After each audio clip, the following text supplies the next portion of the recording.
Bonjour à tous, ravi de vous revoir sur cette nouvelle vidéo. Aujourd'hui, nous allons aborder l'investissement locatif. Contrairement aux autres vidéos que vous pouvez trouver sur internet, je ne vais pas vous promettre de devenir rentier dans 3 ans. Dans cette vidéo, je souhaite m'adresser aux personnes qui ont déjà leur résidence principale et qui souhaitent investir dans la pierre pour la première fois. Et vous êtes nombreux. En effet, vous souhaitez préparer votre retraite, vous avez déjà une résidence principale, mais vous devez déménager et vous vous demandez s'il vaut mieux pas la mettre en location et acheter une nouvelle résidence principale que vous souhaitez louer. Vous avez raison de vous informer. Comme l'achat de votre résidence principale, ce n'est pas un achat à la légère. Je vais vous parler d'une question qui m'est peu posée par les personnes qui souhaitent investir. Il s'agit de l'impact financier et fiscal de votre nouvel achat. L'impact financier, vous allez me dire que vous savez combien vous allez devoir rembourser à la banque. Oui, en effet, ça fait partie des données à prendre en compte. Cependant, il faut comprendre que votre achat se fait sur le long terme et qu'il faut tout prendre en compte. Pour pouvoir amortir votre investissement, il faudra le garder plusieurs années pour soit faire une plus-value à la revente, soit une fois que le prêt est remboursé, pouvoir bénéficier de rente. Dans votre calcul, qui doit se faire au minimum sur 10 ans, vous ne devez rien omettre, surtout si votre reste à vivre actuel est un peu juste.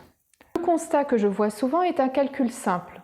Je vais payer autant de mensualités de prêt immobilier et je vais toucher autant de loyer. Attention, il ne faut pas oublier bien entendu la taxe foncière qui est à payer tous les ans, les petits travaux de réparation qui sont à la charge du propriétaire, même si vous n'êtes pas en copropriété. Par exemple, un volet qui ne ferme plus, une fuite en toiture. Un bien immobilier se dégrade aussi naturellement avec le temps. Il faudra prévoir des travaux d'entretien. Par exemple, la durée de vie d'une chaudière est entre 10 et 20 ans.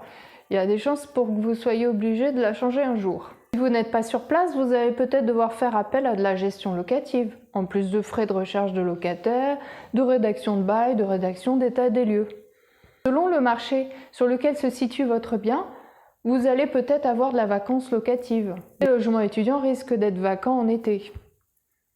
Enfin, et chose très importante, n'oubliez pas la fiscalité de votre acquisition. En effet, le fait de louer, si vous l'achetez en votre nom ou via une SCI, dont vous déclarez les revenus en impôt sur le revenu, cela rajoutera des revenus à votre déclaration de revenus, sur lequel vous allez payer des impôts sur le revenu et également des prélèvements sociaux. Il ne faut surtout pas négliger cette partie. Vous avez le droit à plusieurs dispositifs de défiscalisation, Pinel pour le neuf et son homologue dans l'ancien de Normandie, le déficit foncier, le loueur meublé non professionnel, entre autres.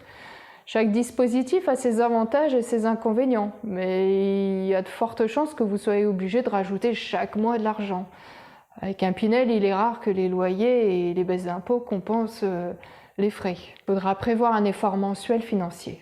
Si vous optez pour le déficit foncier, il faudra prévoir des travaux régulièrement ou de gros travaux à l'achat, puis au bout de quelques années, refaire un déficit foncier ou acheter un nouveau bien à travaux pour recréer un déficit foncier.